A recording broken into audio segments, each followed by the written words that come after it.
Israel-Iran is a war imminent. The Middle East appears to be on the brink of a major conflict, a concern that is spreading globally. The reason: threats from Iran against Israel. Iran has stated that it not only intends to attack Israel itself but will also ensure that its allies do the same. Israel has responded by warning that it will retaliate if such attacks occur. So far, these exchanges have been limited to words, but what if actions follow? What are the underlying causes of this tense situation? Who are the key players, and how likely is a large-scale war in the Middle East? This issue became critical on October 7, 2023, the day of the deadliest attack on Jews since the Holocaust. Hamas terrorists stormed into Israel from the Gaza Strip, causing a massacre. Within a few hours, they killed around 1,200 people, mostly civilians. Hostages, including women and children, were also taken by the terrorists. To this day, more than 100 of them remain in Hamas's custody. This unprecedented attack has had lasting repercussions. Israel retaliated against Hamas by launching attacks in the Gaza Strip, sparking a war that continues to this day. This war between Israel and Hamas has involved extensive military operations, with Hamas establishing positions under hospitals and using large tunnel networks that run under residential areas. As is often the case in wars, civilians are the ones who suffer the most. Thousands of Palestinians have already been killed, though the exact number is difficult to verify independently. Hundreds of thousands have fled, suffering from hunger and disease, with little refuge available. The United Nations has described the situation as a humanitarian catastrophe. In May 2024, it was revealed that the chief prosecutor of the International Criminal Court had requested arrest warrants against the Hamas leadership as well as against Israeli Prime Minister Netanyahu and Defense Minister Gallant for alleged war crimes and crimes against humanity. It's important to remember, however, that this war wouldn't exist if Hamas hadn't attacked Israel, and a ceasefire could potentially be quickly achieved if Hamas were to release the Israeli hostages. Hamas receives support, notably from Iran. For a long time, Iran has been closely cooperating with Hamas, sharing a radical Islamist and anti-Semitic ideology. Both Hamas and Iran do not recognize Israel's right to exist. In professional terms, Hamas is referred to as a proxy of Iran. Proxies, in this context, are armed groups with which Iran collaborates to expand its influence and target enemy states, particularly Israel. The Redactions Netzwerk Deutschland notes in an analysis that it is interesting how Iran cooperates across religious lines. Iran's official religion is Shia Islam, but the country also supports terrorist groups with different religious beliefs. However, this also creates complications, as these groups have their own interests and, while supported by Iran, are not under its control. The author of the article estimates that Iran has around 20 proxies, although this is difficult to verify.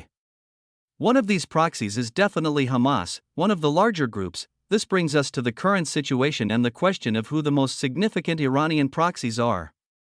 As mentioned, a complete overview is not available, as much of this activity happens in secret. However, it is known that Iran collaborates with groups in Syria and Iraq, as well as with the Houthis.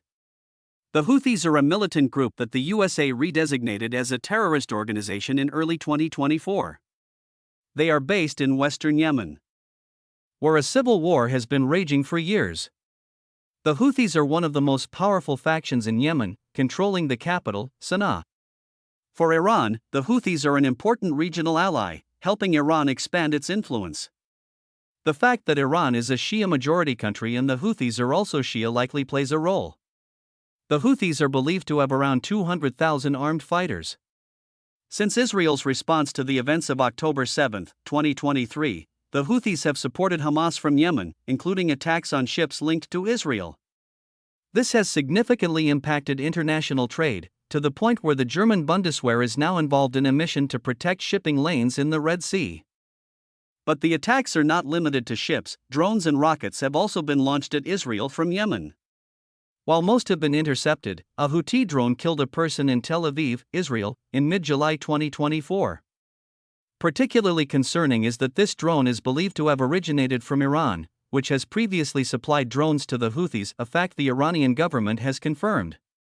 This means that Israel is not only being attacked by Hamas from the Gaza Strip but also by the Houthis from Yemen, with support from Iran in both cases. Then there is Hezbollah, an Islamist terrorist organization with significant influence in Lebanon, which borders Israel to the north. Like Hamas, Hezbollah has both political and military arms. It was founded in the early 1980s with Iranian support, specifically to enable Iran to fight against Israel from Lebanon. At the time, the focus was on Israel's occupation of southern Lebanon. Over time, Hezbollah has established itself as a dominant force in Lebanon, to the point where almost nothing can happen politically without its approval. Hezbollah has repeatedly launched attacks against Israel, and since October 7, 2023, Hezbollah has intensified its attacks on Israeli territories.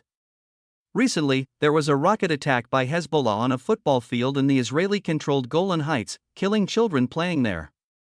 Israel has responded with attacks on Hezbollah positions in Lebanon. And here too, Iran is Hezbollah's most important ally. Hezbollah leader Hassan Nasrallah once said, "We must express our gratitude to the Islamic Republic of Iran. They provided us with expertise and experience, taught us what it means to have a fighting spirit, and made sacrifices for us, including martyrs, and they continue to do so today."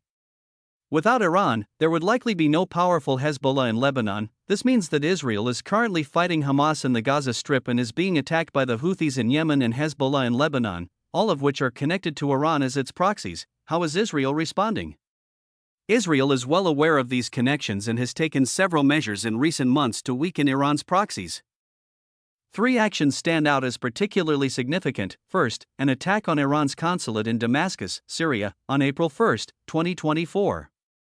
According to Israeli sources, many proxy activities in the Middle East were coordinated from there. Israel claims that several members of the Quds Force, which manages Iran's military operations abroad, were killed in the attack. Second, an attack on the chief commander of Hezbollah's attacks against Israel, Fuad Shakr, whom the Israeli army killed in late July in a suburb of Beirut, Lebanon. This was a severe blow, as Shakr was also considered the right-hand man of Hezbollah leader Nasrallah. Third, an assassination attempt on Hamas leader Ismail Haniyeh on July 31, 2024, in Iran. Haniyeh was in Iran to attend the inauguration of the new Iranian president. Haniyeh had been one of the most important figures in Hamas for nearly 20 years, under whose leadership Hamas became the dominant force in the Gaza Strip. Contrary to how some media initially portrayed his death, Haniyeh was not a moderate politician but a staunch fighter against Israel, although he had been operating from exile in Qatar for several years.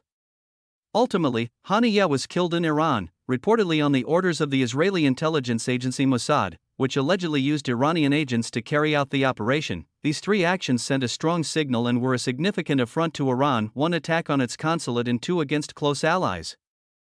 With the most recent attack occurring within Iran's own borders, Iran has vowed not to let these actions go unanswered.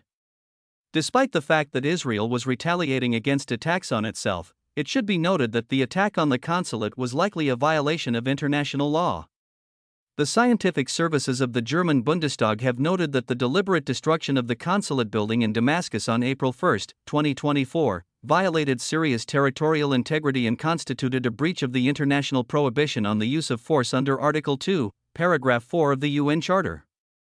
While Israel has not officially acknowledged this airstrike, it has been unofficially confirmed by Israeli officials. In response to this attack on the consulate, Iran launched a missile strike against Israel in April, though most of the missiles were intercepted. Iran has now vowed to respond to the other 2 attacks as well, with the support of its proxies. An Iranian diplomat told the Wall Street Journal that Israel has crossed all red lines and that the response will be swift and harsh. There are fears that the situation could escalate further. Israel has already stated that it will respond if attacked by Iran and will not hold back this time. If Lebanon also becomes involved, the war could quickly spread. The website of Israel's embassy in Germany highlights the peace treaty with Jordan in 1994 as a cornerstone for peaceful, normalized relations. Although there have been disagreements between the governments of both countries, they cooperate when it matters. For example, Jordan helped Israel intercept missiles from Iran in April. Similarly, relations with Egypt have normalized, even if not becoming a close friendship. Egypt has also mediated conflicts in the past. The situation with Syria is different. Its leader, Assad, has publicly questioned the Holocaust and supported Israel's opponents. Under Assad's tolerance, Iran transports weapons and other military equipment to Lebanon, and drones have been launched from Syria against Israel. Israel has repeatedly attacked militias in Syria, and although they are not officially at war, a larger regional conflict could see Israel attacked from both Lebanon and Syria. Iraq, bordering Syria, could also be involved. Saudi Arabia, a major regional player, has been a declared enemy of Israel for decades. However, before October 7, 2023, there was a gradual rapprochement between the two countries, driven by the USA. After October 7, progress stalled, but there have been recent developments. Whether this will lead to normalized relations is uncertain and will be seen over time. The USA plays a crucial role in the region, both as Israel's protector and an ally of countries like Jordan, the UAE, and Egypt. For Iran, the USA is the Great Satan, and it seeks to reduce American influence in the region. China is also increasing its presence in the Middle East, with friendly ties to Iran and Russia, and recent rapprochement with Saudi Arabia, much to the USA's dismay. A larger conflict in the region would likely involve the world's major powers, including NATO member Turkey, whose relations with Hamas leader Haniyeh have displeased other NATO members. Media reports suggest a major war could break out in the Middle East, potentially involving many countries besides Israel and Iran, such as the USA, China, and Russia. Israel faces attacks from multiple sides and must defend itself accordingly. How it will respond remains to be seen. What are your thoughts on the situation in the Middle East? What concerns you the most? Please share your thoughts in the comments and remember to be respectful and fair. It's crucial for this topic. Next to me, you'll find a video on the history of Israel and another one about Kamala Harris, who has a different stance on the Gaza Strip conflict than President Joe Biden. Thanks for watching, and see you next time.